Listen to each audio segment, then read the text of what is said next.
जर तुम्हाला या कंपनीमध्ये जॉब मिळाला तर तुम्ही एका वर्षानंतर ही कंपनी कुठे बघाल? आमच्या दारात. अरे माझं म्हणणं असं आहे की तू या कंपनीला काय देऊ शकतोस? मी काय कंपनीला देऊ? इथं माझ्याच मोबाईलचे हप्ते बाकी आहेत.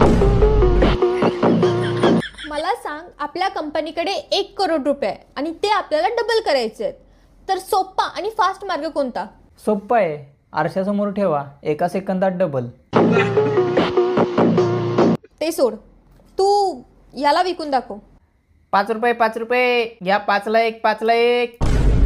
अरे प्रोफेशनली. तर मॅडम, हा आमच्या कंपनीचा प्रोडक्ट आहे, तुम्ही विकत घ्याल का? नाही. काय बाई आहे, तुम्हालाच आवडत नाही तर बनवला कशाला? एक लिंक देते, तू तुझी त्यात इन्फॉर्मेशन भर. तू व्हॉट्सअपवर आहेस?